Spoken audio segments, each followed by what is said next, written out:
thank you very much for coming out this morning, and I want to also thank our speakers and our panelists for giving up their valuable time. I think this is going to be a really interesting event. There's been a lot of changes in cybersecurity in the last couple of years, and this might be one of the most dynamic.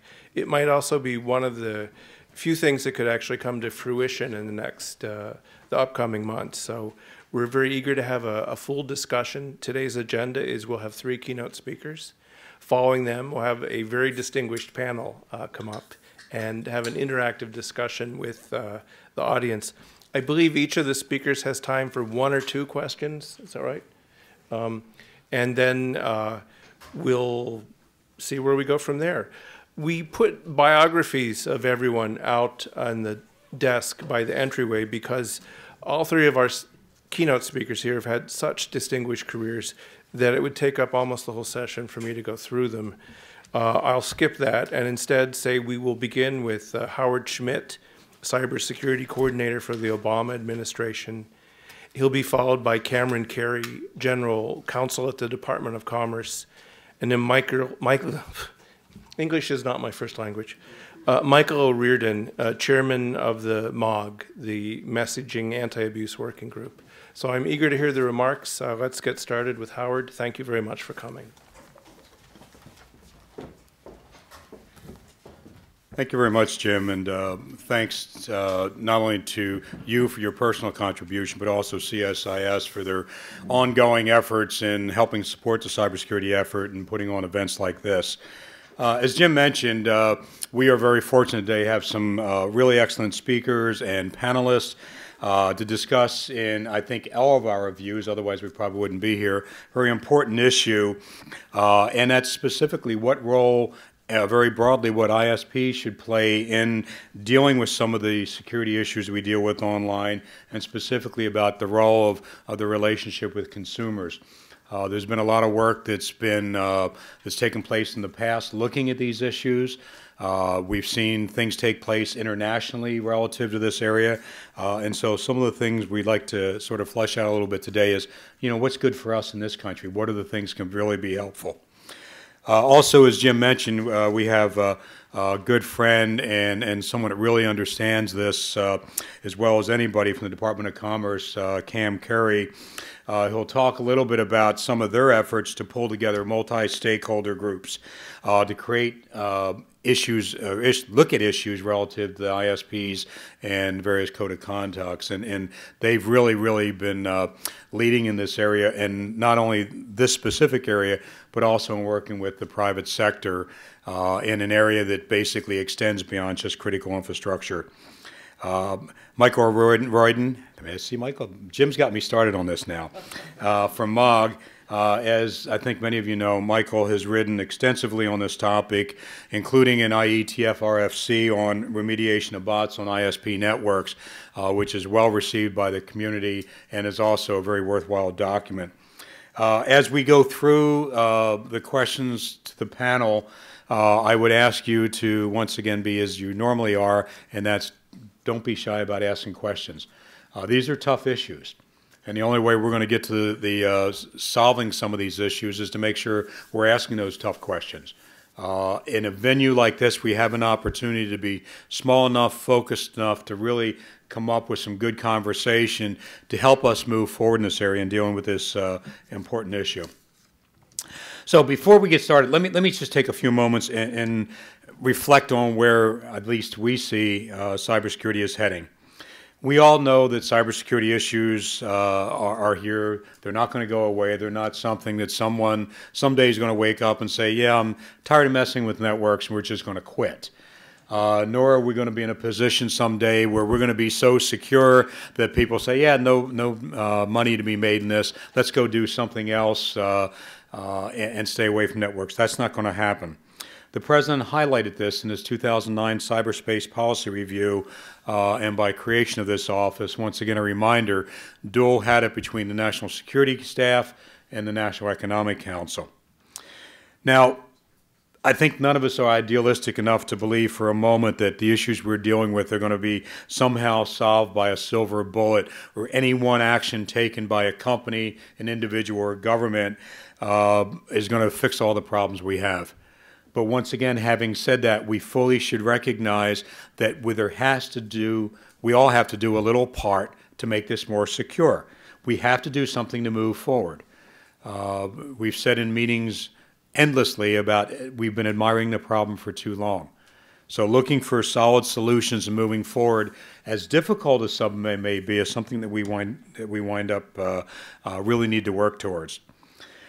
When we look at the moving forward, what does that entail? Well, I think it's a combination of efforts. We look at the role that we all have to play, and you've all heard this quite a bit about the role of government is only a small role. We have to make sure that the private sector, small businesses, state, local, tribal governments, territorial governments, foreign governments, individuals, pretty much everybody on the planet that has the use of this technology has a role to play in this. When we looked at the international strategy that was released a few months ago, clearly it laid out the President's strategy for how to deal with these things, not only in an international basis, but also working amongst the private sector and various governments. But in order to be able to make some achievements in this, we have to understand what our role is. And that's one of the things that we are constantly looking to better define. What is the role of government? What is the role of private sector? What are we as individuals can do? So let me drop down a layer, if I may, and just focus on the issue of botnets, which we hear a lot about. There's been some recent interruption of some botnets that have taken place. We had some really good work done by the Department of Justice, working in concert with private sector and the ISPs not too long ago, disrupting a very, very widespread bot network. But once again, when we look at this category, I see things fall into basically 4 categories. The first one is sort of the awareness prevention, and I'll come back to that in a minute because I think that's going to be a lot of what we're going to be talking about today. But specifically on handling an infection, first we have to detect that it's there. And I remember a few years ago before my dad passed away, and some of you heard, he had quite an affection for computer systems. And he was late 80s, early 90s, and every time I turned around, he wanted an upgrade. But also every day, it seemed like every day, I was getting an email forwarded to me saying, "Isn't this a virus? Isn't this a worm?" And it got to the point, well, thank you for sending that to me. Very much appreciate your sharing. But with his penchant for computers, he also became, in the community he lived, sort of the computer guru, which was really, really scary, by the way.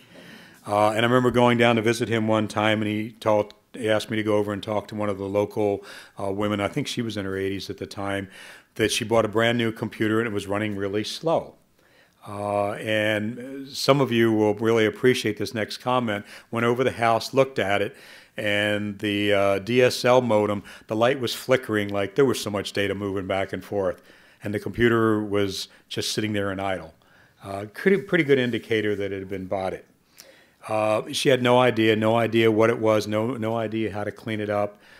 So this whole detection piece is something that if you can think people that you know that would be in a similar category, they have no idea. They think it's nice that those lights are blinking all the time. And so detecting is an issue we have to deal with. Then the second piece of this is actually being able to do something with it. Who do we notify? Who do we contact?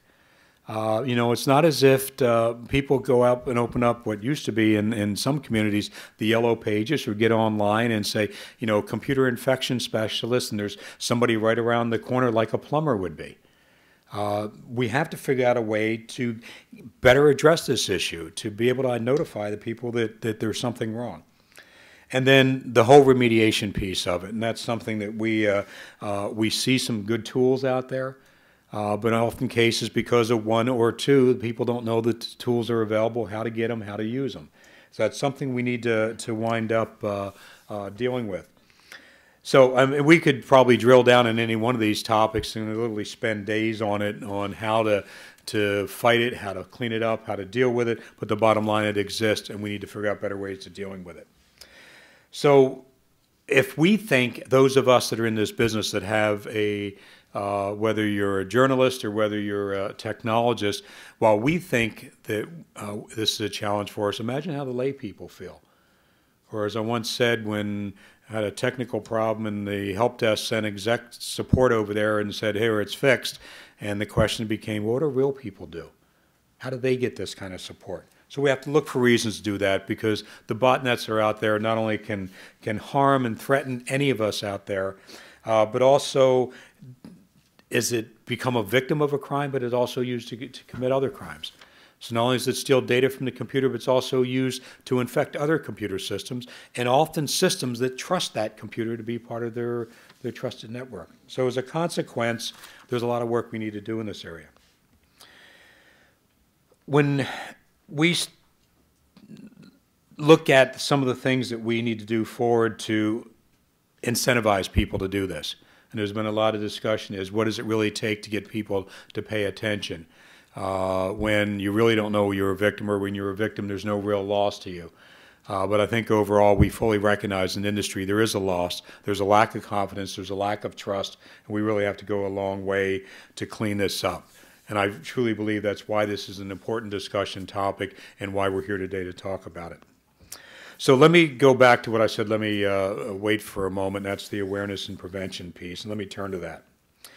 This is different because it's not a responsive action to an infection. It's basically the awareness is preparing yourself to keep from something that from taking place. It's, you know, when we look at National Cybersecurity Awareness Month, which kicks off this month, we look at the things that we try to do through Cybersecurity Awareness Month, and that's prevent these things from taking place. I've heard a lot of people talk about how great we are as a country to recover from bad things that have happened, whether it's a physical event, cyber event. But the bottom line is we have to constantly get better about preventing these things from taking place. And this is an area where it's most important to do that because we depend so much on these systems. And so when you look at the botnets and look at the capabilities that that will bring, that someone could turn that against a company, an individual, a publication, you name it, it's something we need to take care of and take very seriously. So as we work through the year, like many of these things, you know, we have Mother's Day, well, we have Cybersecurity Awareness Month. But the same token with mothers, we should always treat them with respect. We should always make them happy. Cybersecurity Awareness Month, we should not just have it for 1 month, we should do it year-round. We should make sure that we're doing the basics all year long that we're teaching and talking about during Cybersecurity Awareness Month, and really implement some of the things with the Homeland Security's program on Stop, Think, Connect, because that's an awareness campaign that really brings us to the forefront of what we should be doing. So in closing, I thank you for the opportunity to make these comments, as I think you will take these to heart, because these are 4 areas that we need to work on. I think we've got the right folks here to help us make that happen. So thank you very much.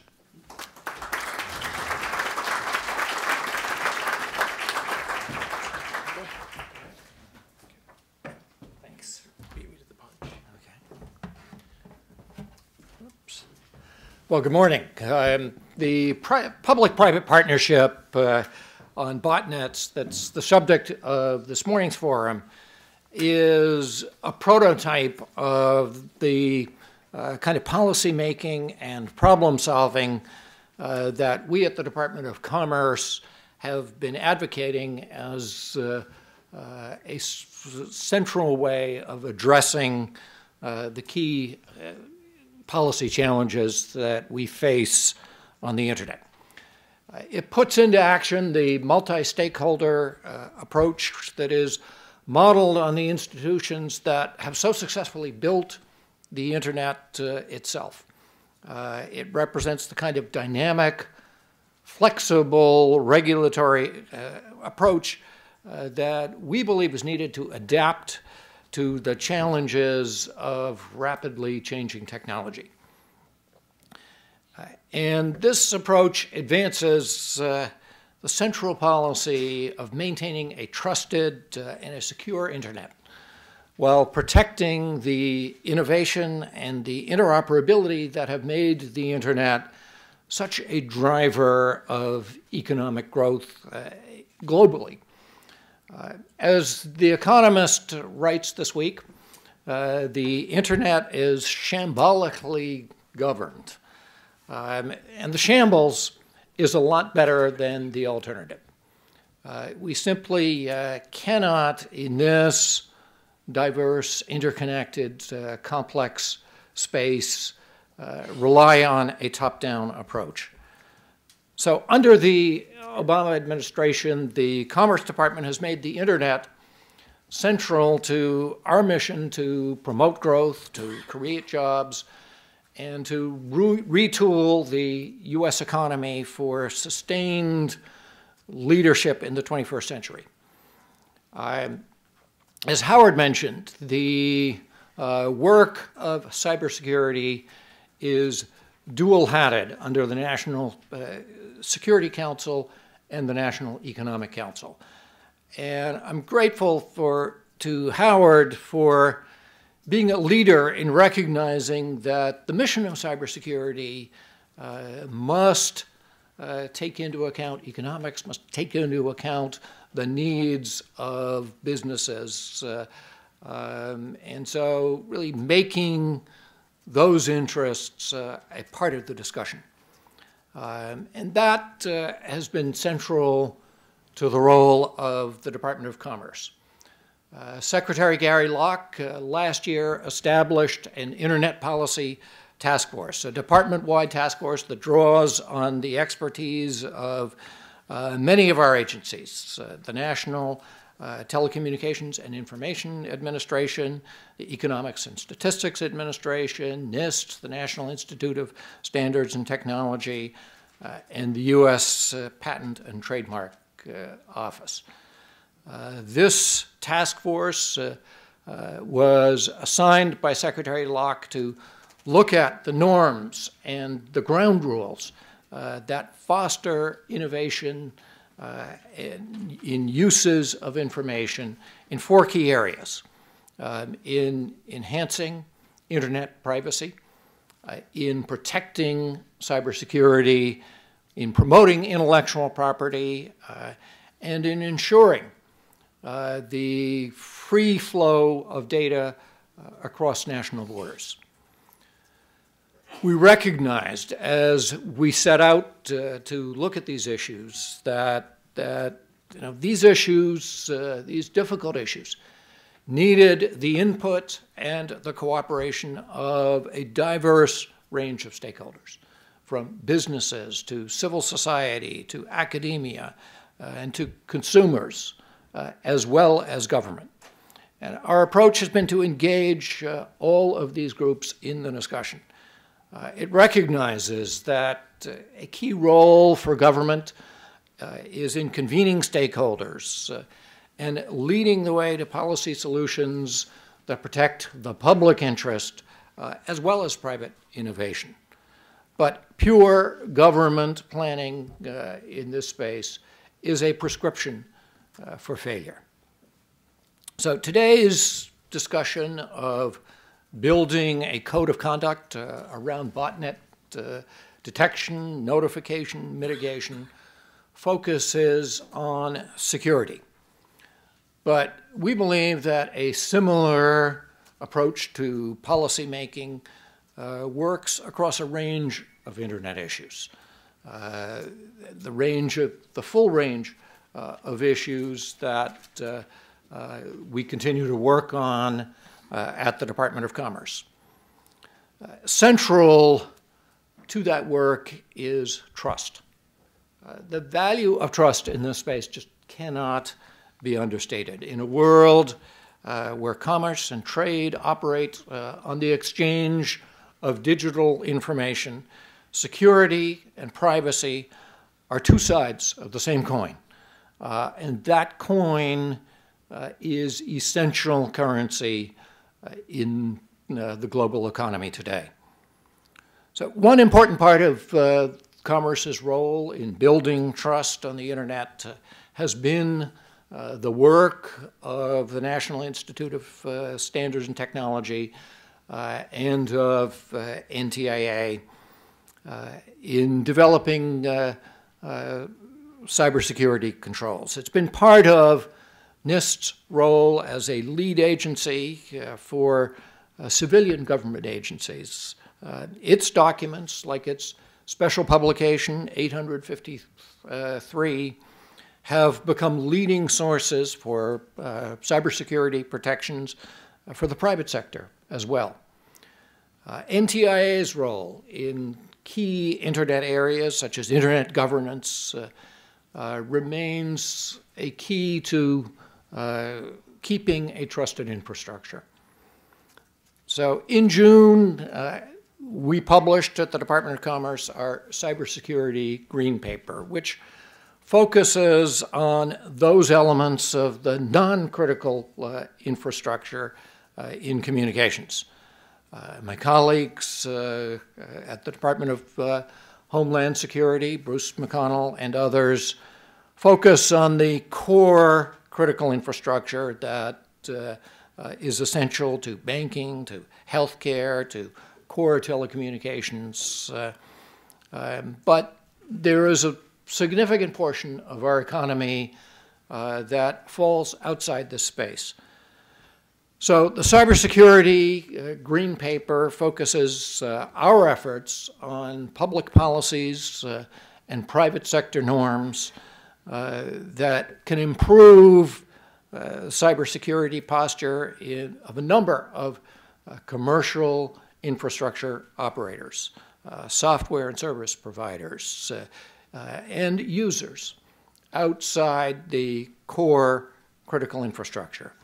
It's a realm that we've dubbed the Internet and Information Innovation Sector, or I3 sector. And it includes important telecommunications functions delivered by small and medium-sized online companies, by retail businesses that have large online components, by information services, including internet and mobile services, designed for the consumer level, by social networks and information technology designed to be used by individual consumers, by content providers, and other businesses that create and use cyberspace but are not part of the critical infrastructure. So we stressed that we want to work with the segments of this I3 sector to build security best practices that can become industry codes of conduct that will chart out voluntary standards that can raise the level of security in this sector.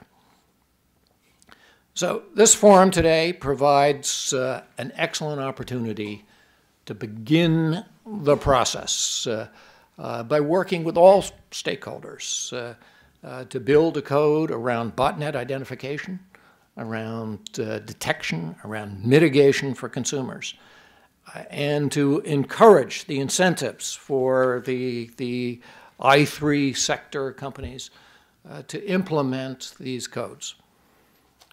We all know, as Howard described, how botnets increasingly have put consumers at risk. A botnet infection can lead to the monitoring of a consumer's personal information, to exploitation of computing power and internet access. And you know, like the woman in Howard's father's neighborhood, these are threats not just to the individual consumers, but to all of us, as these networks are used to disseminate not only spam, but denial of service attacks and attacks on government and private institutions. So many leading companies like Comcast, like Google, have begun efforts to detect and to notify their customers about infections in ways that avoid invading individuals' privacy. Around the world, other countries have begun to create codes to help alert consumers and to encourage these efforts. So we need to begin to define and to create in the United States a vision for similar codes of conduct. This should be a voluntary effort. It should be stakeholder-driven and taking advantage of experience and the expertise of people like you. This can be a winning proposition in all senses for consumers, for small businesses, for government, for internet service providers, for security companies and e-commerce companies. We're going to need your help in reaching consensus on a code and reaching consensus on the kinds of collective action that can implement these codes to deal with botnets successfully. So we have many avenues for you to participate. The first of these is the Department of Commerce and Homeland Security request for information published last week. And it will remain open till November 4th. We want your comments. We've been asked already to host a meeting soon after that RFI process ends. We're going to work quickly to plan that meeting and to discuss the responses and to develop a path forward. So as the first of what I hope will be many Department of Commerce-led, Department of Homeland Security-led multi-stakeholder initiatives, this is a great opportunity to show that government, industry, and civil society can work together collaboratively, without regulation, to keep the internet safer and robust. So I thank CSIS for the opportunity to be here today. I thank you for being here today. I hope this discussion is just a beginning. And as we move forward tomorrow, I hope you will bring your thoughts and your ideas to this process. Thank you.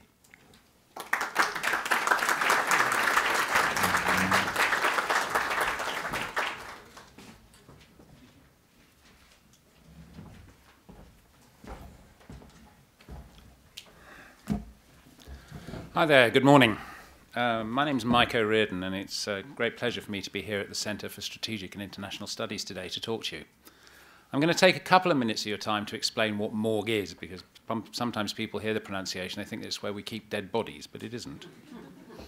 I'm the chairman of Morgue, and that's the Messaging Anti-Abuse Working Group, and you can find us at www.morgue.org. And I'd like to just take a minute or so to briefly explain why, in my experience, this organisation holds a unique position in the global ISP industry. Whilst we were originally founded to combat spam, Morgue no longer concerns itself with that struggle. As a group, work has been going on amongst the ISPs at Morgue to deal with the issues of malware and bots for some time now. In fact, we issued guidance to ISPs back in 2009 on this subject. We also focus on emerging technologies such as mobile and social media. Overall, Morgue represents about a million mailboxes globally from our ISP, telecom, and email service provider members. And we bring together public policy advisors, academic researchers, antivirus vendors, anti-spam vendors, and the legitimate sending community who work very hard to make sure that the mail they do send is wanted and is sent to people that have opted in to receive it. It's a global organization with members from Europe, Asia, India, Russia, and we're actively involved in outreach to China and other countries. And we have working relationships with many of the most respected industry organizations, including such things as a formal liaison with the IETF, which I'm proud to say they approached us about. A lot of people try and get liaisons with the IETF, and they generally sort of bounce them, but they came to us and said, we'd like to work with you. Morgue discussions are confidential. You know, to quote the Vegas ad, what happens in Morgue stays in Morgue, and our membership is vetted. We sponsor invite-only law enforcement meetings, organize sessions on other sensitive topics, provide quite a lot of issue-related training from people who actually know what they're talking about because they're doing these kind of jobs day to day, and publish the only metrics report on abusive email. We have to call it abusive email because being a global organization, there isn't a global definition of spam. And in some countries, spam doesn't exist. There's no legislation against it. In some countries, spam is, you have to call it something other than spam. but those are the only metrics that are report on abusive emails aggregated directly from network operators, and the figures there are submitted anonymously. Our 3-day multi-track meetings in North America and Europe are unprecedented opportunities to stay current on emerging issues whilst meeting a whole bunch of other people who really know what they're talking about, 300 or more security peers from 10 or more countries at any one time. We go to nice places. This month we're hosting our Paris meeting with the London Action Plan in conjunction with the European Union Contact Network of Spam Authorities between the 24th and the 27th of October. It's going to feature a keynote panel of French government cybersecurity officials, and amongst the international participants will be representatives from Europe, Canada, Korea, Turkey, the United States, and China. If you've got any questions on this meeting or would like any more information about Morg, please go to our website and we can be contacted through there, and we'd be delighted to address any questions. Anyhow, now on to the meat of what I've got to talk about, which is the public-private partnership, the ISP role in fighting malware. To start off with, I've got to say, you can't just focus on the ISP. It's a team sport, this, and everybody's got to play their position. And the main players on this team are the service providers, the end users, tools vendors, operating system and application vendors. I'm going to go through what I think are the roles that the various players have. The service provider role is to detect and notify end users of possible infection. End users themselves have to be vigilant and sensible. You know, if someone sends you a note saying you've just come into $27 million if you'll only send them 5,000, it's not true, chaps. You're not going to get the money. But they shouldn't have to be their own CSOs. No, they shouldn't have to be their own chief security officers. There's a massive role for education, but it needs to start very young. I mean, it's very cute to see little Johnny navigating his way around the screen, clicking on every pop-up box that sort of presents itself in front of him. But that's actually not what we want to be teaching little Johnny. Little Johnny should know that it's, not such a safe place, and the default yes button is not the one to press. Bad habits can start young, and social engineering is a massive problem. Tools vendors need to come up with better tools, because the bad guys are outpacing the existing tools. Years ago, AV was a total solution, but now it just forms part of the answer. In the underground economy, where the bad guys get together to buy and sell bots, buy and sell botnets, and buy and sell your credit card details, there's websites out there which allow them to actually test their software that they create. They can put it up against the latest version of vendor A or vendor B and check that it can't be detected. And then what they do is they offer guarantees, because if it does get detected, we'll just recompile it, and we'll give you a version that doesn't get detected. Tools vendors also have great information as to the effectiveness of remediation, and they have proved singularly unwilling to share.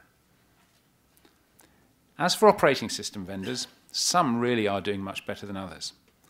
The dominant player in this space has got their act together. 5, 6 years ago, you'd have gone, crikey, look at them. But now, they've really got their act together, and they're doing a fine job. However, 1 or 2 of the other vendors aren't.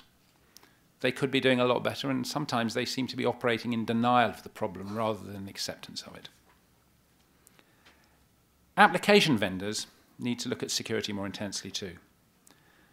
When you look at it from the end user perspective and you see pop-up boxes to update application A or update application B, it's just too confusing. It's too hard for them.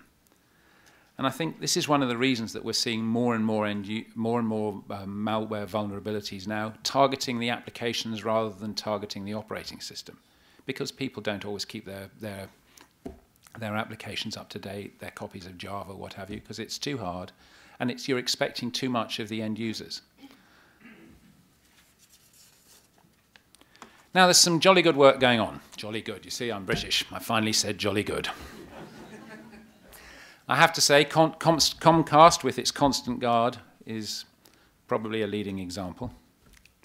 It's basically a notification and remediation option with a paid notification and self-remediation with a paid option. Much of this technology has actually been published on the Comcast website, and the IETF have published an informational RFC, RFC 6108, which actually goes through the system in use at Comcast. However, I'd say that the The truly inspirational one there is CenturyLink. They've been doing this for a long time. They were Quest, I believe, when they started. And they've been working away at notifying their customers. And they have a very impressive track record. Their approach is much more along the lines with they put customers in a walled garden with self-remediation option, and I believe there is some hand-holding. There's also a major US wireless carrier which is starting to notify customers of possible infections. And with the spread of Android and its sometimes interesting security model, and we've obviously seen a number of infections on a global basis, particularly in China, where there was some substantial Android infections. I think it's important that the wireless players start getting in on the game. There are other ISPs in the US who are doing quite a lot of good work. They just don't really talk about it a lot. And there are a number of other ISPs, substantial ones, who have either are in pilot or have got plans to sort of start doing this notification. There is work going on at the IETF, and Howard was very kindly referred to it.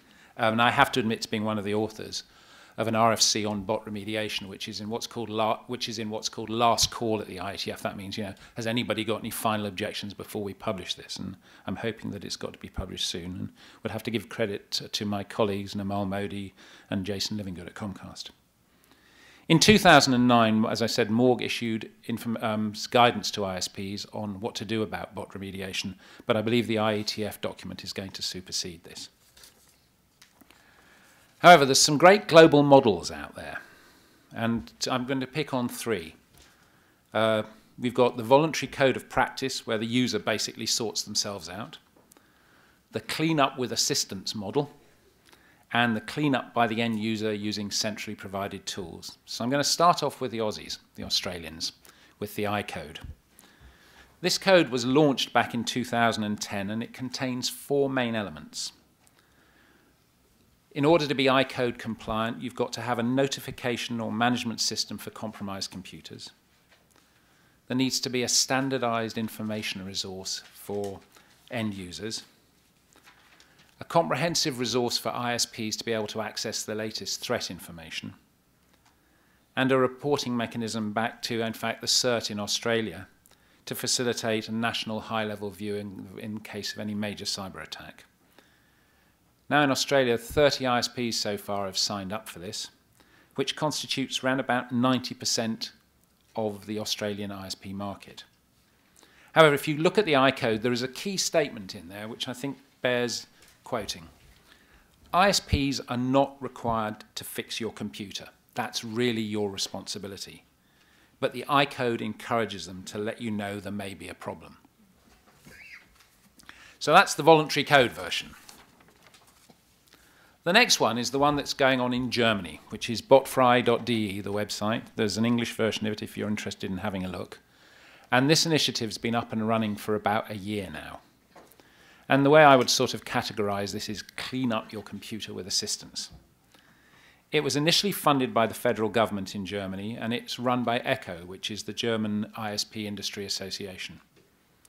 And their target was to take Germany out of the world top 10 as identified by the Semantic Internet Threat Report for malicious activity and bot infection. And they have a 3-stage process which can be summed up as inform, clean, and protect. It differs from the iCode as there's a central service to clean up computers, and it's a 2-stage process. Initially, the ISP detects and then passes the customer onto the botfry.de website where there are tools to clean up a machine, and those tools are supplied by industry partners. Failing success there, and we know that with the effectiveness of tools, some people will fail to be successful. The users revert back to the ISP, who issue a ticket to let the customer then dial up the botfry call center, where they get individualized hand-holding to help them clean their machines. In the year it's been running, there's been over 1 million visitors to the website, 711,000 downloads of cleaning tools, and 315,000 tickets have been issued for customers to get hand-holding and support. There's not a lot of statistics yet out of them, but they are planning on publishing them. One of the important things to bear in mind is that being Germany, they're subject to EU's privacy legislation. So there are very firm rules around what data is or can be shared. Finally, of course, we come to the Japanese Cyber Clean Center. Now, this has been running since 2006, so I guess we can call this the granddaddy of them. And it's very interesting because the legal, and really, sorry, this is very much a sort of clean up by the end user system. The legal framework in Japan makes it rather difficult to monitor networks for bot activity and to block access to botnets. So the Japanese Cyber Clean Center focuses on detecting infected PCs and providing tools to clean up those infected PCs and to educate end users. I would encourage you to go and look at the website. There is a large part of it in English. There's some very comprehensive diagrams, and you can actually see the flows that they put end users through, how they detect, how they clean up, and which industry partners they have available. There's 4 main parties involved in this. You've got the Japanese government with their Ministry of Internal Affairs and Communications and the Ministry of Economy, Trade and Industry. The Japanese Telecom ISAC, which is their Information Sharing and Analysis Center, and they work with 76 participating Japanese ISPs, which is the majority. You have the Japanese CERT, the Computer Emergency Response Team, who, working together with Trend Micro, create the anti-bot tools. And a 4th partner is the Information Technology Promotion Agency out there, who brings in other security industry partners. The bots are detected using honeypots. The customers are notified by log analysis. The customer's ISP then sends email to the infected user as a call to action. The customer visits the Cyber Clean Center to download the tools and self-remediates. They attribute a decrease in estimated infection of machines from 2.5% in 2006 down to 1% in 2010, partially to the activity of this Japanese Cyber Clean Center, as well as the efforts of the OS vendors to secure their software. I'd suggest you go there because there's a very good report, and they've got to the point now where they're starting to actually look at how they notify people and how changes in methods of notification in terms of just wording can up the response rate and get people going to hit those sites. And this is the kind of thing that we're going to have to do, because driving people to action is going to be hard. People get bombarded with so many instructions to do this, to do that, that there's going to need to be some good work done to work out what are the most effective ways to message and what are the most effective ways to make people feel secure. I know that, for example, with some method of notification, people go, well, why are you doing that? It looks like a fish. Or why are you doing that? It looks like a pop-up. I think the position that I take is that you have to start somewhere. If you don't start going down a path, you're never going to get to the end. And being scared to put your foot on the path in the first place isn't going to get you anywhere. So, throughout the world, service providers, internet government and technical organizations, quasi-governmental organizations and governments are increasingly adopting approaches to combat bots, malware, DDoS attacks, and other security threats. This reflects an emerging worldwide consensus, a consensus that something needs to be done. But that thing can't be preordained and predefined by any government or regulatory body.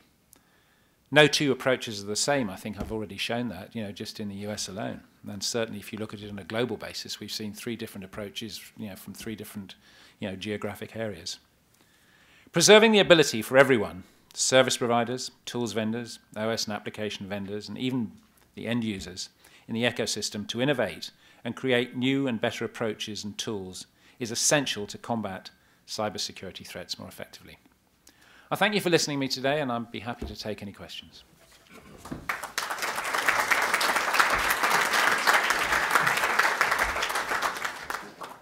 you have time for 1 or 2 questions?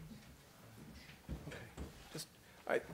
The speakers do have time for 1 or 2 questions, so perhaps we could, why don't we start over there? Early bird gets the worm. Well, and if you could introduce it's yourself. like law school, you get here late, you have to go to the front of the room. Right. I'm Steve Ryan. I'm the General Counsel of the American Registry of Internet Numbers. And one of the things I just want to say is that Aaron, as a representative of the regional Internet registries, is also available for this. We have a lot of experience. Every ISP in this room undoubtedly has multiple contracts with us. And so one of the policy processes that we have may be of use in this activity. So we look forward to working with you on it. Great, thank you. Another one? Is that, we've got one over. Diane.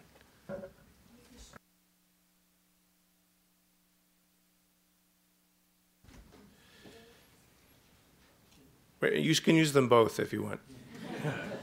Mr. Schmidt, Mr. Carey, could you tell me what you think the chance of cybersecurity legislation becoming law, say, by next February or March?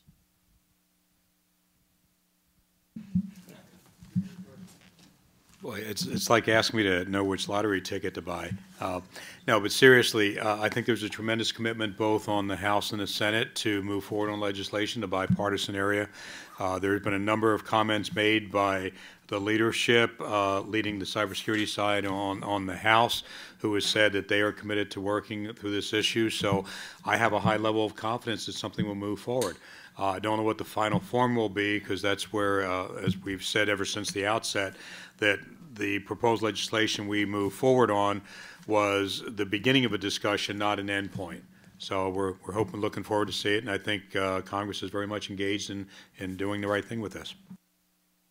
If I could just add, yeah, I mean, this is a difficult political environment to get things done, but we've seen that there are times that you know, we can get bipartisan agreement on legislation. We saw that with patent reform last month. I think we certainly see bipartisan support for cybersecurity legislation. This is complicated stuff, so it's there are a lot of pieces that need to converge. But I think there are a lot of committees that they're at work on this, focused on it. The Senate Judiciary Committee is reporting out its data security bill. So I think we will. There's a good chance we will see some significant components of this pass in this Congress. Well, let me ask you to join me in thanking Howard Schmidt, the cybersecurity coordinator for the Obama administration, Cameron Kelly, general counsel at the Department of Commerce, and Michael O'Riordan, chairman of the morgue, for these remarks they've made. What I'm going to do now is let's applaud them, please.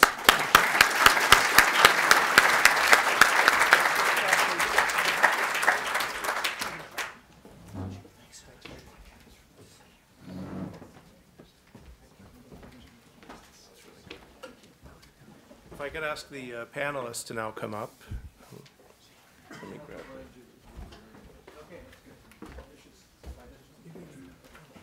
Preference on where you sit?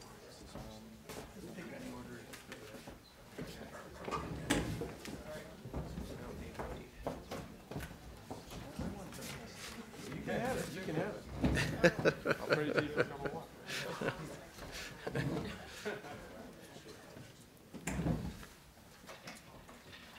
Who are we missing?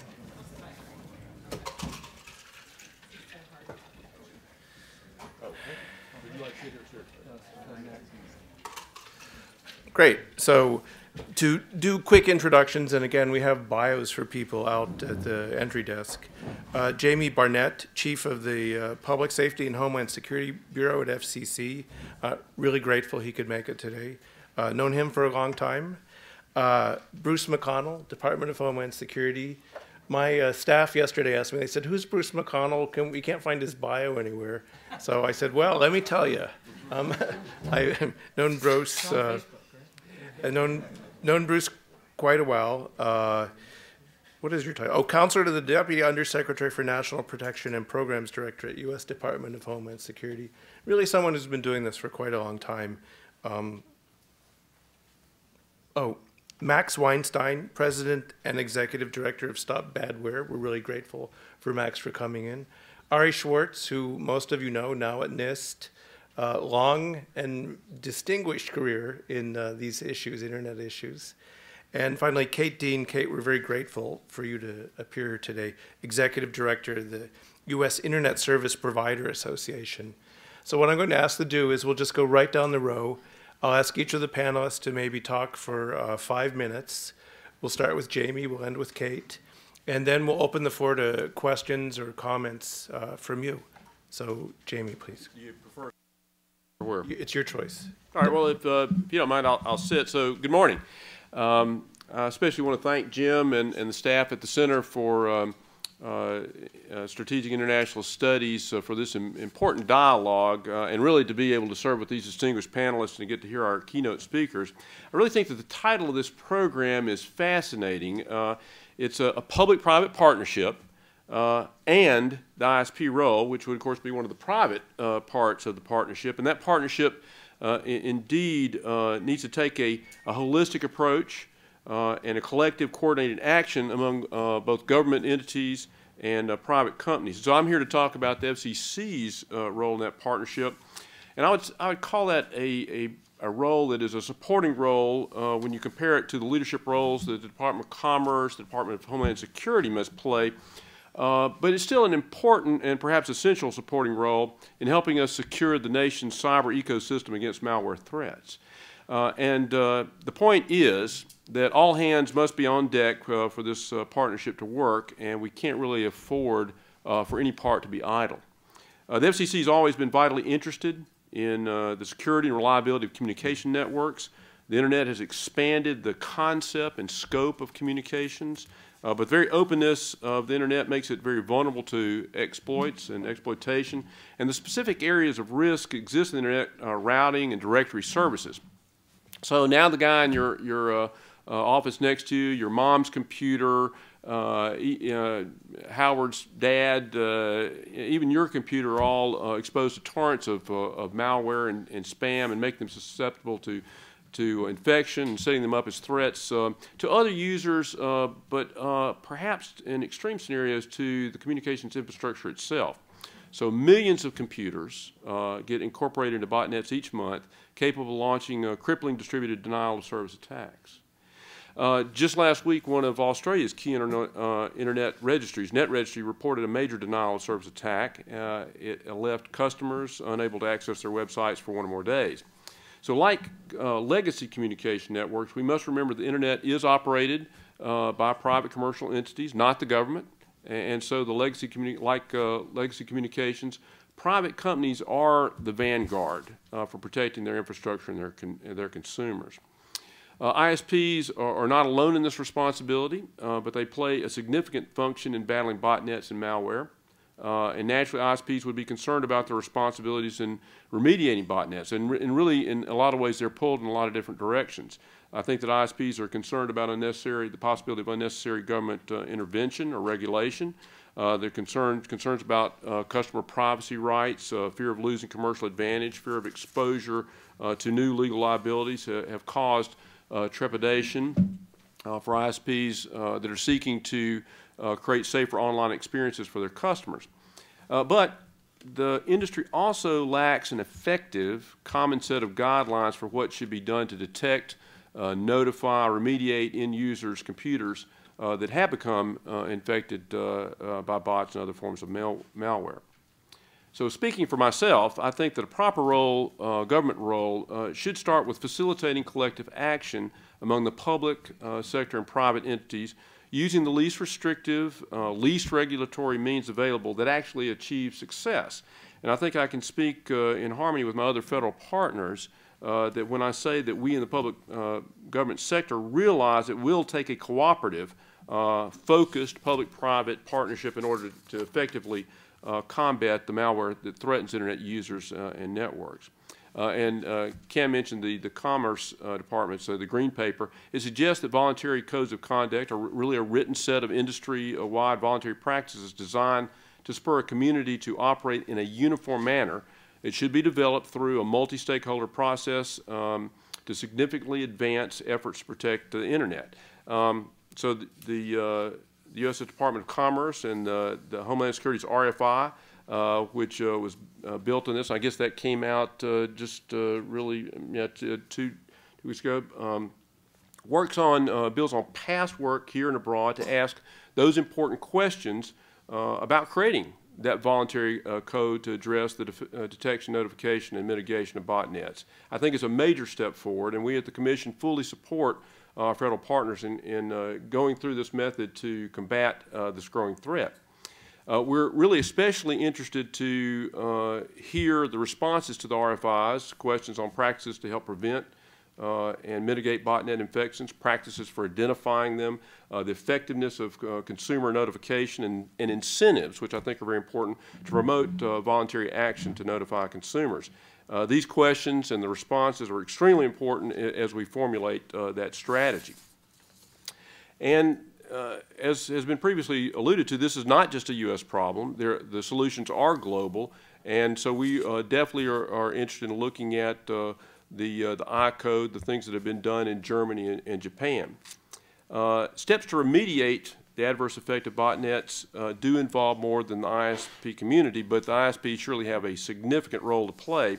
At the Commission, we're doing our part to assist our federal partners in the industry in combating global botnet threats. And here's what the Commission is doing. In December of 2010, the FCC's Communication, Security, Reliability, and Interoperability Council, or CISRIC, Working Group 8, released a report recommending 24 voluntary best practices to address botnet protections for consumer and network providers.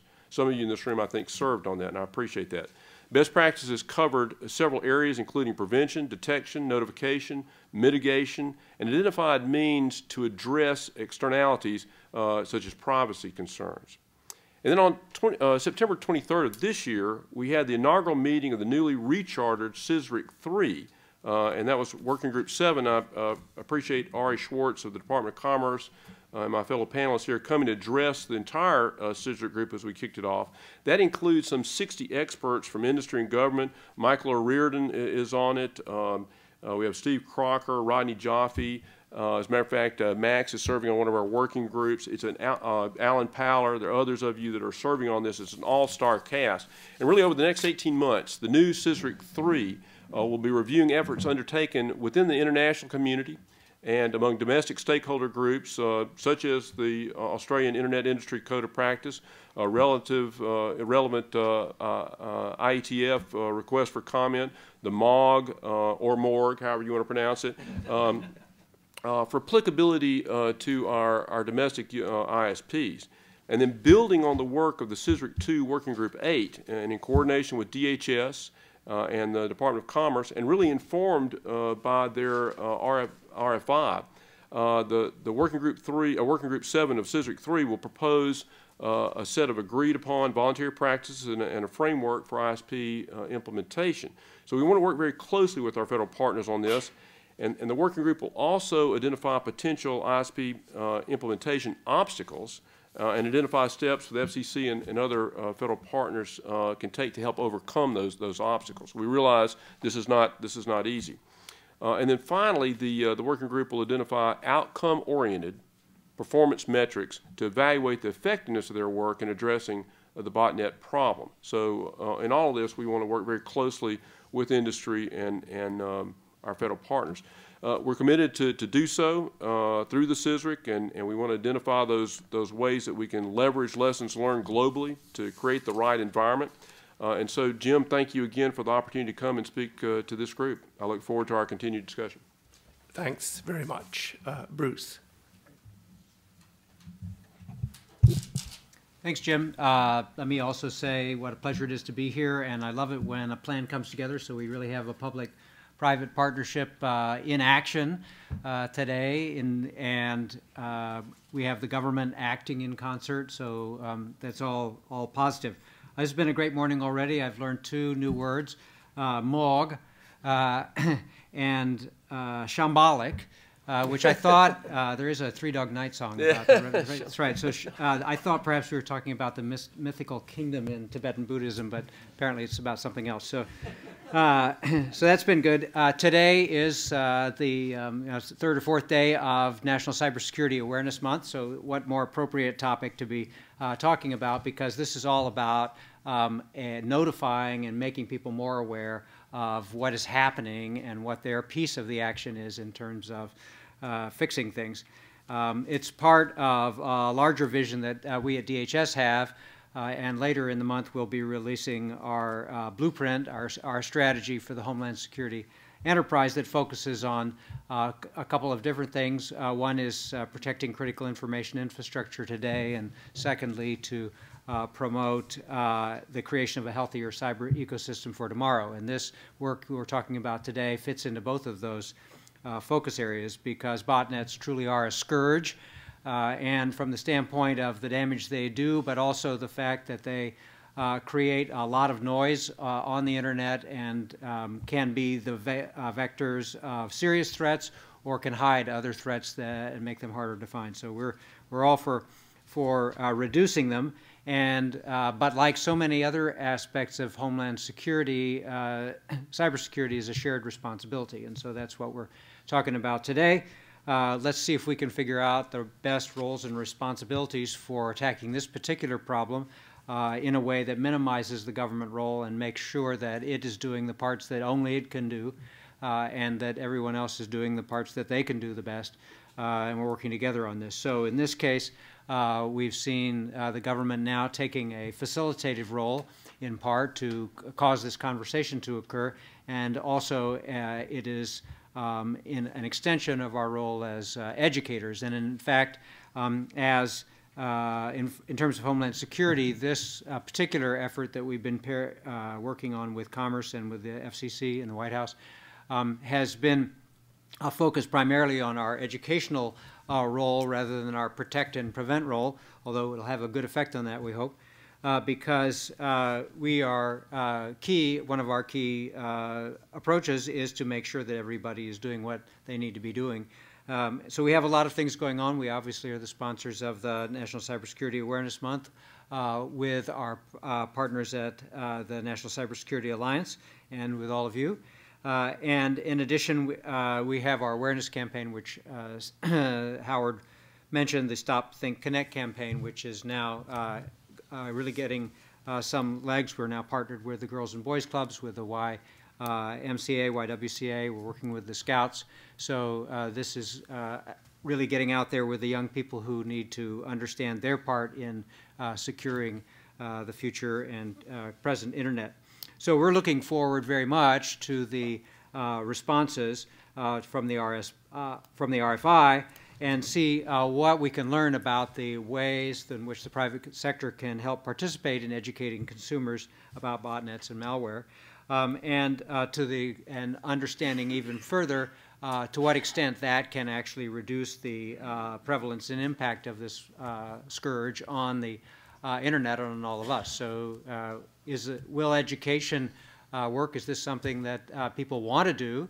And if they do it, will it have an effect? Are the questions that we're really interested in finding out. There's a broader impact as well. Will this help improve computer literacy and computer security literacy in general among users? And we think that will, and that's consistent with where we're trying to go in our overall educational mission. So I too look forward to the discussion, and I will get out of the way of our further distinguished panelists so we can get that going. Thanks. Thank you, Bruce. Max, please. Thanks, Jim. Right, so Stop Badware as an organization over the last few years has been working in something of a parallel area, addressing a different area of cybercrime, which is what we refer to as badware websites. These are the websites from which people get infected with bots, bot malware and other forms of malware, the websites that tell you your computer is infected with 237 infections, and if you just pay $79 on your credit card, they'll clean it up for you, and so on. And so as I was thinking about this topic, I was thinking, as we speak about what do we need to do, how are we going to do it, who's going to do it, I was thinking from the perspective of our experience, what do the consumers actually need? What from our experience in working with probably tens of thousands or hundreds of thousands at this point of website owners whose sites have been compromised by malicious activity, what do they need in order to help themselves address this issue from a remediation standpoint? The first one, of course, it's been talked about a lot, is notification. A lot of people, like Howard's mother or father, rather, don't don't know that their computers are infected. Malware has gotten much trickier over the years. It isn't like a few years ago where you'd be getting pop-ups all over your screen, and boy, did you know you had adware or spyware or malware on your computer in some of those cases. Nowadays, it can be very stealthy, not even slowing down your computer to a crawl, but really having no discernible impact that can be easily detected. So notification is key. The second piece is understanding. In our experience, when webmasters find out their sites have been compromised, and they often find this out when suddenly Google is putting up a big warning saying, don't visit this website, it's infected. People almost go through the stages of grief. You know, there's an aspect of denial. No, that's not possible. It can't be my site. And then they get angry, often at Google, sometimes at us, anyone who's giving them the message that their site is infected. Bargaining, right? You know, and finally acceptance. And so there really is a key here that with notification really comes a necessity to educate people about what does this mean? How is it possible that my computer could be infected and I'm not seeing any ill effects of it, and I have antivirus on my computer? How could I possibly have an infected computer? The third piece of it is what we're expecting people to do. And I differentiate this from how to go about doing it. I'm just talking about what they're supposed to do. You can imagine it's not uncommon nowadays for people to have multiple devices on their home network. You know, they might have wireless, they might have an iPad, they might have a couple different laptops in the home, maybe a voice over IP telephone, things like that. And when someone gets a message saying, some device on your network has malware on it, well, what am I supposed to do now? And so we need to kind of spell out for them. You need to figure out which device or devices are infected. You need to get them cleaned up, and you need to get them protected, because otherwise they're just going to become infected again.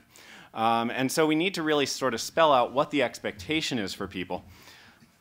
The fourth piece, of course, is how do you go about doing that? And that's providing the information, the tools, the services necessary so that people can help themselves and get their devices cleaned up. And finally, for some people, and it's not going to be for everyone, but for many people, they're going to actually need help doing those things. So there's how to do it in terms of here's a set of instructions, here's some tools. But I can tell you that if I went to Home Depot, I could buy a book telling me how to build a wall, and I could buy the lumber and the nails and the hammers and everything else, and I would get home and I would not be able to build that wall, because I can do with computers a lot of things, and there's a lot of things with a hammer that I can't do well at all. And so some people are really going to need that third-party assistance, whether that third party ends up being the ISP, a national level resource like exists in Germany, or some other solution. We need to make sure people have that option. Beyond that, I think that it's really important when you think about this from a consumer perspective to say there really needs to be this full range of options. Some people really want the help, and they're willing to pay for it, and they have the money to pay for it, and they're perfectly happy to say, here's my laptop, please get the malware off of it, I don't want to deal with this anymore. There's plenty of people that don't have the money to do that. I mean, we're talking right now about a national level initiative. We're talking about people who, barely can afford to have internet access, and, you're going to be in a situation where they may not be able to spend $129 to pay someone to help with the malware. And then there's people who like to do things themselves, and there's some people who are willing to try it themselves for an hour, and if they can't solve it, then they're willing to pay for someone. And so we really need to make sure that whatever solution we come up with, whether it looks like the Australian model, the German model, the Japanese model, or most likely some hybrid that borrows from some of the best of what's out there and perhaps puts our own unique American spin on it, that it has that full range of options that consumers are looking for and that they really need.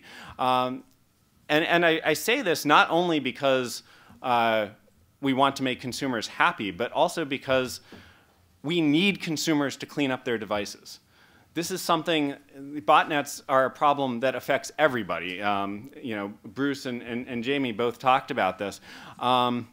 this is a problem where we want people to clean up their devices. And if we want people to clean up their devices, we have to make sure that we're making it as easy as possible for them to do that in the way that works best for them and meets their needs. So that's what I have to say to start, and I look forward to the discussion.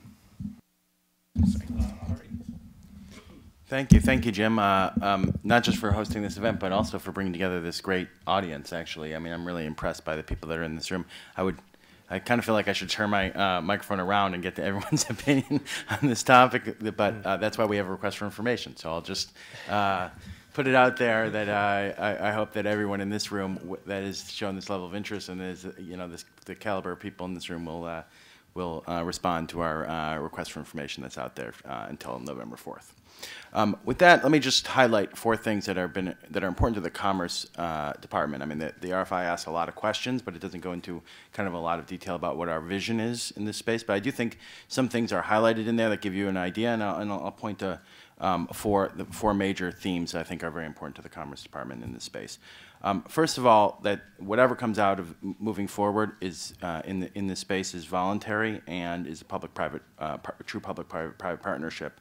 I think you've heard a lot of that from Cam Carey's discussion of multi-stakeholder discussions. But I also like to point out that this is really a big opportunity to prove that multi-stakeholder effort like that can work. We have some efforts that have been successful in the security space. I don't think we point to them enough, actually. MOG's work on spam is a good example. Michael's already spoken to that to some degree. I mean, the best practices that have come out of MOG and the information sharing that have come out of MOG have helped to stem the tide against spam and have been successful. The anti-phishing working group has been extremely successful in bulk phishing, in stemming bulk phishing attacks. Now we have to work on spear phishing a little more, but on the bulk phishing side, I think we have seen major improvements.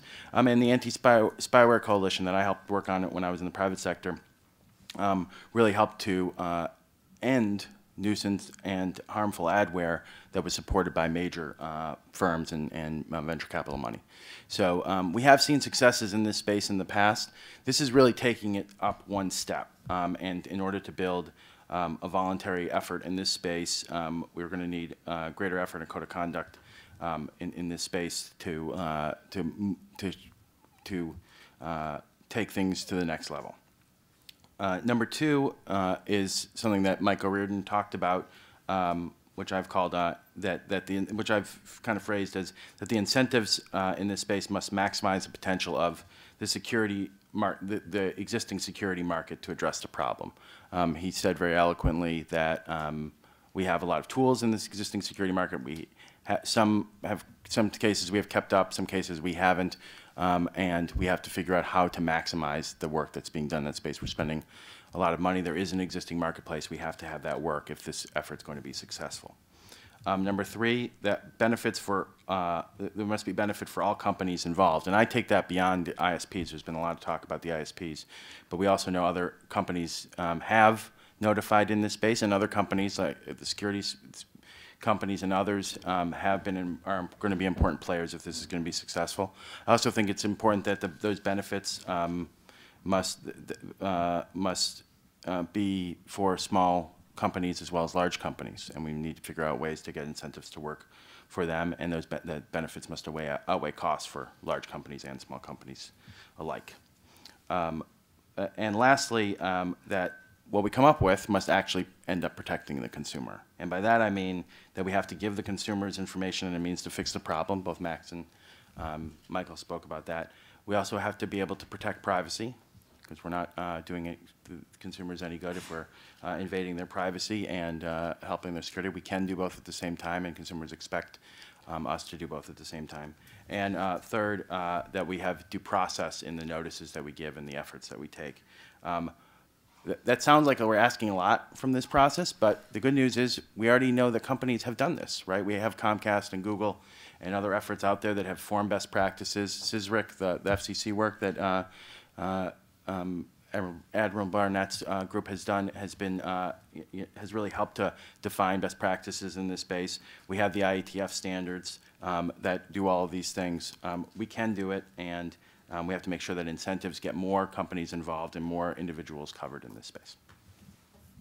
Thank you, Ari. I promised Kate the last word, so I'm glad it worked out in the seating arrangement. Absolutely, thank you. I want to say thank you to Ari and to Jim and to CSIS for inviting me to participate in the discussion today. It's rare that I get to spend my mornings with such august company. And before I even get started, I want to tell everyone that I undertook a real investigation of our members and talked to a number of people in just the general area about this idea of botnet mitigation when we started talking to Ari about the RFI. And I just want to let everyone know that the companies are taking very seriously the government's interest in this space, and that I think you'll see that many providers and associations will be responding to the RFI. So we'll have a little bit more to say a month from now when the comments go in. I guess I should tell you a little bit about US ISPA. We're an organization that is member-driven, and we were founded in January of 2002. We focus on really a discrete set of policy and legal concerns that are common to the internet service providers, network providers, and portal providers. We primarily work in the areas of law enforcement compliance and security, which would include cybersecurity. Getting to why we're here today, the title of today's event questions what the role of the ISP is or should be in combating cyber threats. And we've heard a lot from others today about what that role could be. And we've heard about efforts that are underway both here and abroad. And I think that we would recognize that the ISP does have an important role to play, but it really is but a role in the entire ecosystem of participants. In preparing for today, I talked to a number of people, and I think you'll see with the range of responses to the RFI, it's very similar to my membership. It's diverse, and everybody is going to come at it from their own experience and for the needs based on their own architecture and products that they provide. But there were some common threads in the responses that I got from people, so I wanted to highlight a couple of things here today. First of all, I think it's very important to acknowledge that ISPs are already on the forefront of cybersecurity. They are the leaders in this space. They are committed to cybersecurity, and they have been providing for a very long time security solutions both across networks and directly to the end user consumer. They do this both for their own self-interest, to protect their own networks, and to provide greater security solutions for their customers. I have so many examples of different services that are available by all different levels and sizes and kinds of providers. There are customized services available. There are premium services available. There are services that are baked into the service itself. There are walled garden options. There are direct assistance options where the company can directly work with the customer if they have a security problem. To quote someone who I talked to the other day, the networks and the services are literally pregnant with security solutions today.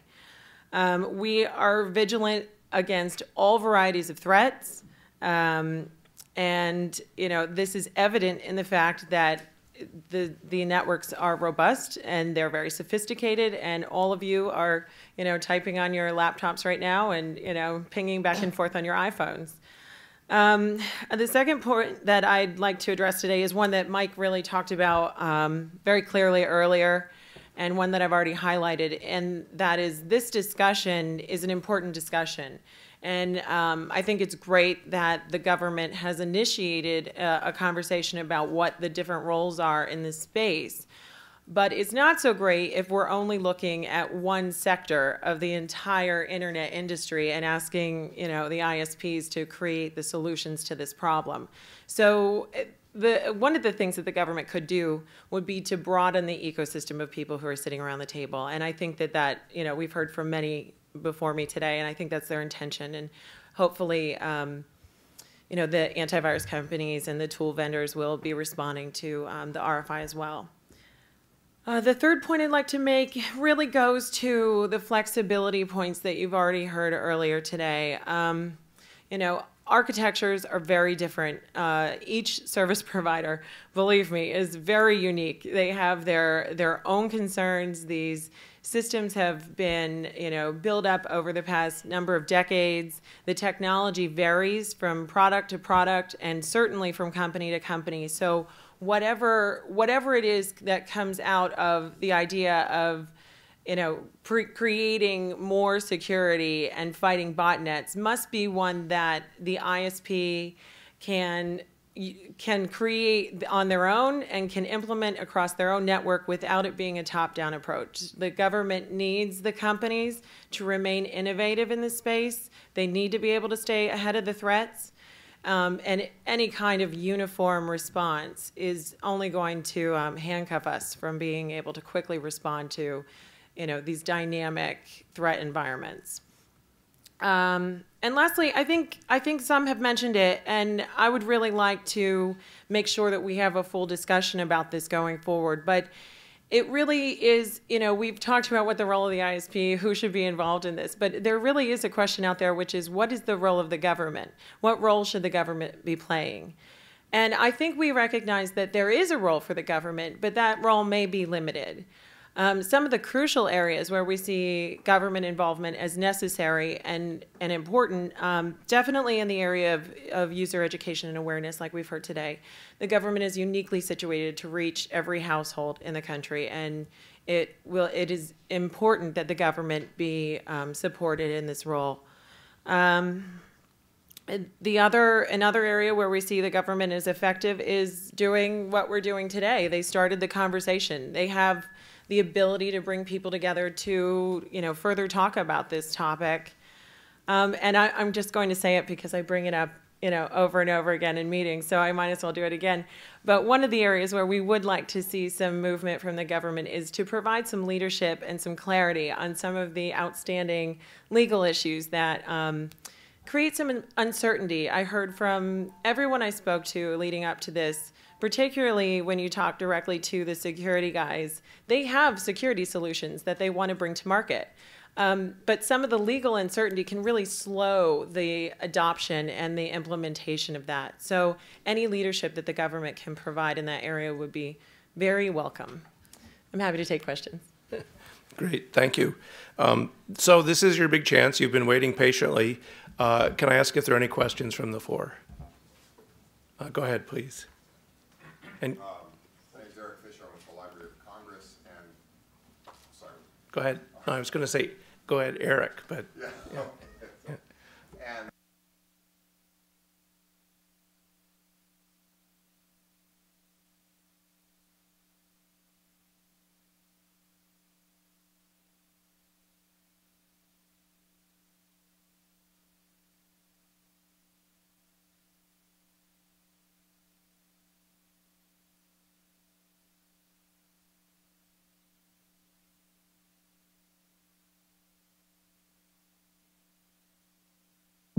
Eric, just one short thing on this. So one of the things that we're looking at with the CISRIC 3 are some type of performance metrics. So it's good to have best practices, it's good to have a code of conduct, but you're exactly right. And I think it was Michael or someone that mentioned performance metrics. I think you have to have those to kind of measure how we're going.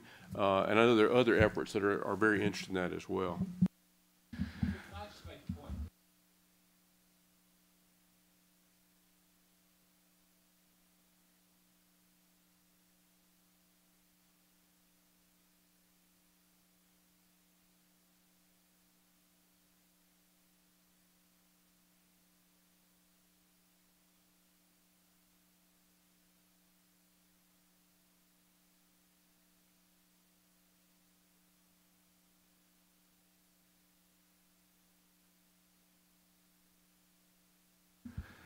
Yeah, and I'll add to that as well that it can be very difficult to measure if you're looking at total populations. Because when you look at the population and you know in Japan you say, okay, the national level is from 2.4% to 1%. Well, that's great. You certainly can't attribute that entirely to any one cause. It can be very difficult to to look at cause and effect. What you can do is look at correlations and hope that you're getting somewhere close to understanding the cause. And I think that as we think about it, you also want to think about it in terms of almost like in medicine of treating patients. It's great if you can reduce the overall disease populations. It's also great if you can treat a certain number of patients regardless of whether the overall disease population has been improved or not. In other words, you know, if you save 100 people from a disease, from dying, you've saved 100 people from dying. This is a good thing. And so I think as we think about metrics, we need to think about how we measure the overall problem, but we also need to think about how many people have we helped and how many people have we served directly through whatever efforts we're doing, because that alone is an important measurement. Let me just raise that we asked this question in the RFI specifically because we think that it's extremely important. And we think that it's we need to come up with some measures moving forward and figure out what they are. It's certainly important to NIST, where I'm employed, which is based on measurement. The work we do is based on measurements. But but I do want to point out also that there's no single solution to a problem like this, right? I mean, I credited MOG with helping to solve the spam problem, right? But there's a lot of things that went into to making it so that consumers now today receive less spam than they did 5 years ago, right? There's a lot of reasons that that happened. The work that MOG did certainly is part of that, right? But it alone is not the piece. Law enforcement played a role. Technological improvements played a big role, right? We have a lot of different things that went into effect that helped to solve the problem. But the public-private partnership piece of it and the multi-stakeholder piece of it has played a role in several areas. And the question is, what can we do in this space as part of it? We're still going to need the other pieces as well. The metrics thing is, I think, one of the big changes we've seen in thinking about cybersecurity in the last few years, particularly if you can measure outcomes. So the more we can do this, the better we'll be able to identify things that are working. So that's going to be one of the challenges over the next couple of years. And it's, we're at a start. It's hard to identify metrics, but I think we're getting there. More questions? Go ahead. Lynn Mattice with the National Economic Security Grid. From an economic standpoint, I don't think we've really, from a metric standpoint, established what this real impact of these kinds of attacks on our computer systems are. We had a defining event with 9/11 and with Pearl Harbor when we were attacked, and yet today, if you look at the thousands of terabytes of attacks and losses that we're having, it just seems to, fall off the side of the mountain, and nobody seems to really crystallize these issues. Why is it that we have these issues taking place? And it seems to go back to the individuals who created the software systems and the hardware systems that these are operating on, and yet they have no liability responsibility. You take a look at what's happened over the years with things that impact the population with airplanes. We created the FAA and put regulations over them, and they now have to have standards that they operate against. We did the same thing with automobiles. We did the same thing with food and pharmaceuticals. And yet we've got the most significant economic impact on our country and on the world taking place over the internet and on our computer systems, and we can't seem to get a coordinated approach on it to fight back against the 140 countries that our own government says they know are actively and aggressively stealing technology from our own country. It doesn't seem to make sense to me that we can't seem to get a coordinated approach to this, and I'd be interested in your response. Go ahead. I mean, Bruce can take up on this as well, but I think that, from our point of view, those of us that worked on legislative package was to address this issue, right? I mean, it is to come up with the authorities that need to be put in place to get a more coordinated response, to give DHS the authority to better coordinate for the critical infrastructure. That's only a small portion of it. Of course it is, but we believe that work that will come out of there, especially the idea of building frameworks in these spaces, and will help to provide better clarity and better liability apportioning in the marketplace, right? And then we will have a better liability structure than we do today, right? Similarly, in the non-critical infrastructure space, we've we're trying to do this work to spell out in the Internet Information Innovation sector how we go about building up voluntary efforts that we know have worked in the past in certain areas, taking them to the next level, right, and addressing these concerns with using codes of conduct that we know have worked in certain areas, getting that to work in a way better than has worked in the past. That will also clarify liability down the road. The problem that we have today is that it's hard for an insurance marketplace to work when you don't have liability the liability rules figured out, and the government shouldn't pick the winners and losers in the marketplace by by appointing liability. We need to build the authority to move the marketplace where the marketplace can figure out where the liability should fall, and then the market mechanisms can kick in, and the government efforts can kick in at that point. So I don't know if. So I would just echo both of your comments, because I think we are at, I mean, it always baffles me.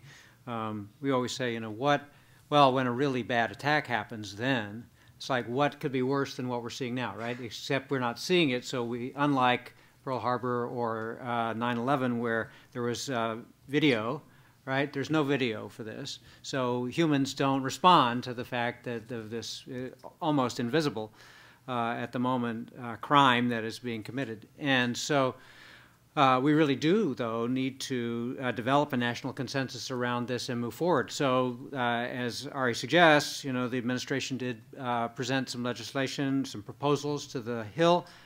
We say they're not the be-all and end-all, they're not all the answers, but we think they go part of the way there, and we're encouraging everyone to get involved in that process, and let's come up with something in this Congress that moves the ball, if not all the way to the goal line, at least down the field in this area. Because if we just, this is a clear case where the perfect is an enemy of the good. Just two quick things. Your sense of urgency is spot on. You're absolutely correct on that. And the second thing is, I think we do have to look, as I mentioned earlier, we have to have all hands on deck on this. We have to look at every organ of government. We have to look at every way of incorporating that public-private partnership. We can't afford to leave any stone unturned on that, but it has to be now. Alan. Yeah, Alan Power from the SANS Institute. Alan Paller from the SANS Institute, mainly for Ari and Bruce, if he wants to. I'm completely confused about the Commerce CAM's sort of initial statement that whatever we do is voluntary. I don't mind voluntary, I love voluntary, but why didn't we use voluntary for airplane safety? Why didn't we use voluntary for smoking? Why didn't we use voluntary for environmental safety?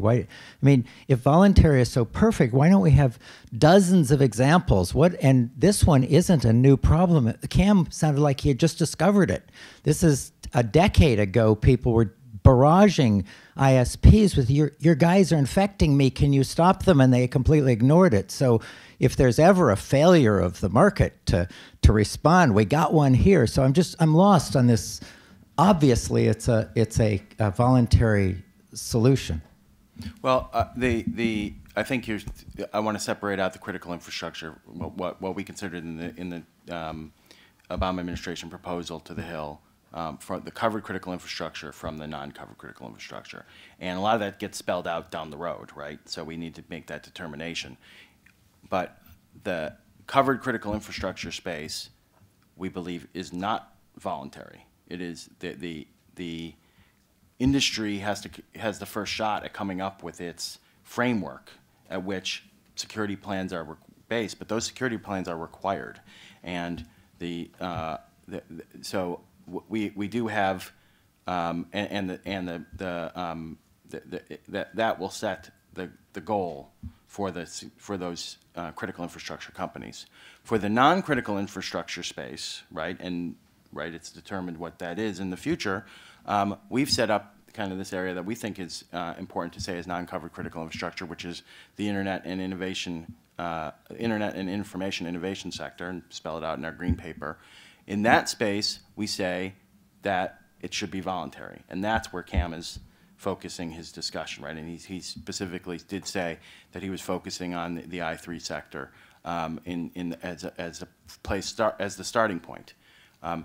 We know that efforts there have worked. We also know that DHS has limited resources, right? That is not going to be the first, even if you consider that some of these things critical infrastructure, it's not going to be the first space that you work in here if you when you list out the critical infrastructure. We need to start working today, and we can do it without legislation to build voluntary efforts today, right? So we want to spell this out, say that we think that companies in this space can do it voluntarily. There has been a history of that, right? And move them towards better efforts in this past so we get the dozens of efforts so that when we get to the point of DHS deciding what is critical and non-critical, we have the dozens of efforts that can show that voluntary effort works.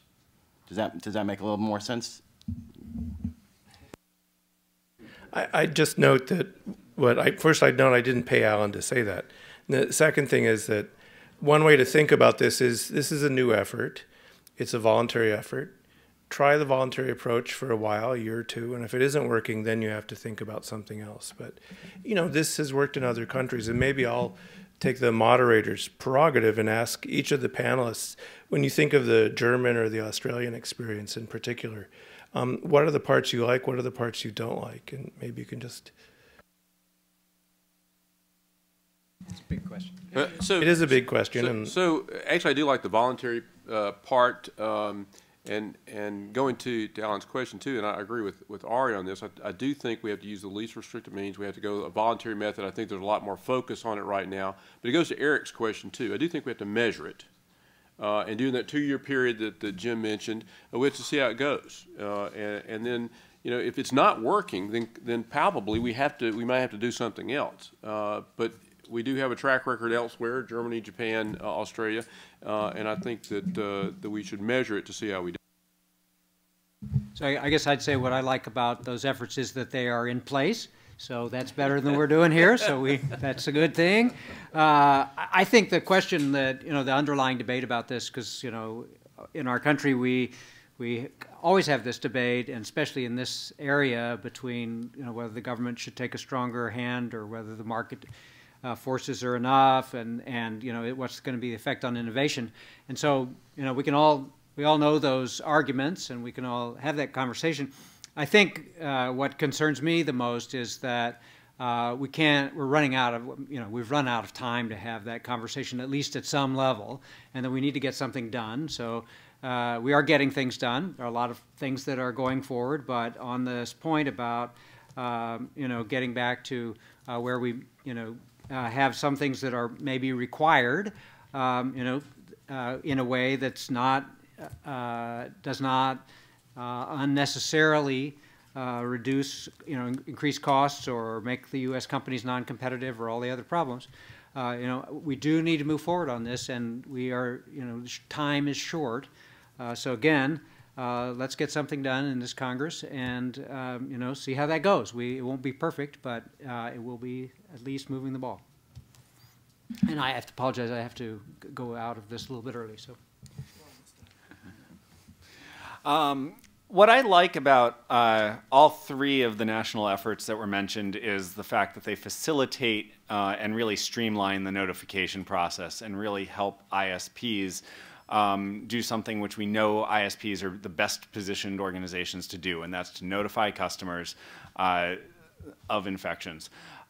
What I think all three haven't gone quite right, or certainly not quite right by an American standard, is balancing the need for shared educational and support resources for consumers with also facilitating access to the vast marketplace of products and services that are already out there in the private sector and available to consumers, and making it easy for consumers to find those resources and connect with the ones that are most suited to their needs. I think we could do better in that area, and I haven't seen it in any of the other three countries so far.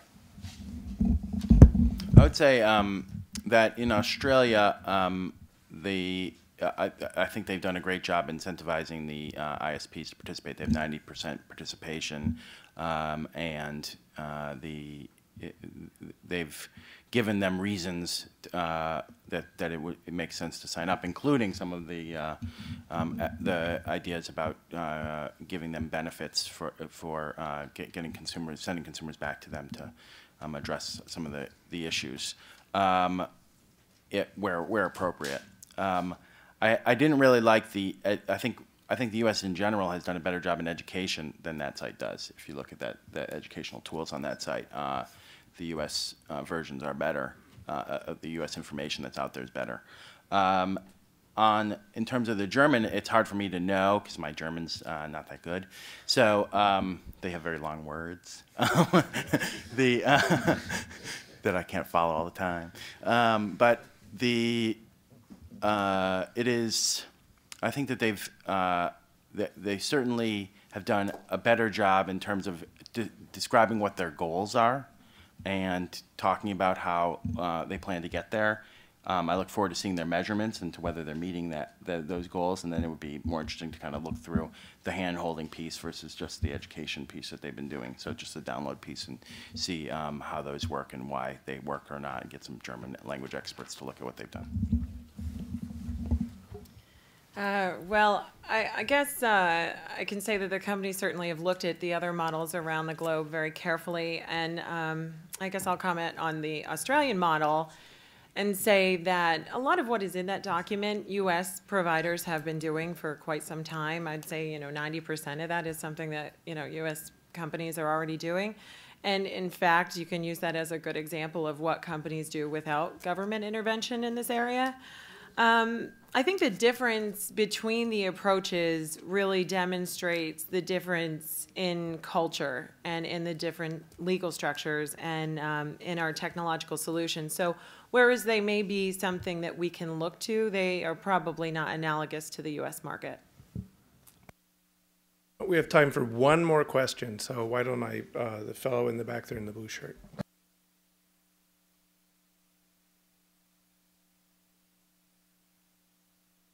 Rickafort. I'm a consultant at an IT services company. I'd like to say thank you very much to the panel and to the speakers. It was a great event today, very educational. My question is, I understand that ISPs play a very direct role in computer security, but should we expect ISP implemented security solutions to have as positive and as effective effects on addressing the problem of malware with mobile devices? Or are there complications in the mobile realm because you have an extra layer of content control from the phone companies? Thank you.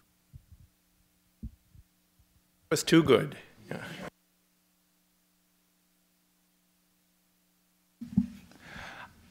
I think if anything, ISPs in the mobile space probably have more potential to drive security. I mean, you see it in the relatively locked down environment of the Apple App Store. And the fact that by exerting so much control over the devices, the net impact is being able to provide better security, less user choice at times, but more security. I don't think that I'm not that concerned about that distinction. What I am concerned about in the mobile space is the fact that particularly as more people get accustomed to using Wi-Fi on their devices and sort of roaming around with devices from Wi-Fi access point to access point, who's detecting and notifying those people?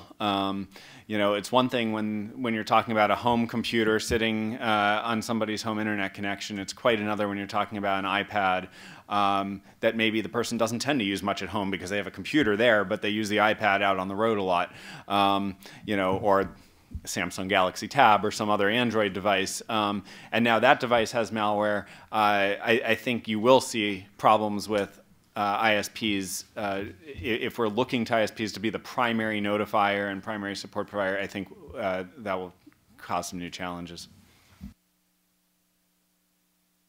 I was just going to say that I mean, this is it's a very good question, but one of the things that I think this is one of the reasons that it's important to look beyond ISPs, right? And we do have other companies in this space that have done notification that have looked into this issue, and I think there are a lot of players and. Understanding the future of the mobile information flow, I think it's going to be important to figuring out how to best tackle this problem in the mobile space. So that's something that we would be interested in comments on the RFI as well. And I think I'd just reiterate what Ari just said in that it is a very good question. It brings us back to the idea that it cannot rest solely on the ISP to provide, thorough internet security directly to the consumer. But I will say that, we recognize that there's a role to play. We agree with the outline of prevention, detection, notification, remediation. It's just now having a national debate on who best fits into what different categories and what are the different roles that people should play. And you may find that ultimately the companies may want to have a direct relationship with the customer and provide greater end user security, and some won't be able to because of the way that they operate or because of their size, et cetera. So we need to make sure that that remains open and flexible as we move forward. Thanks.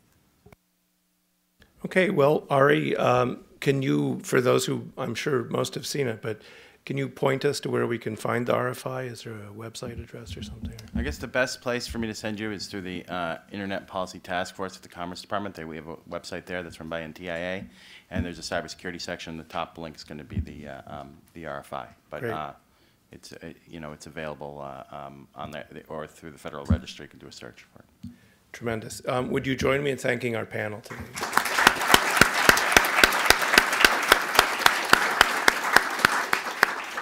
Thank you for coming.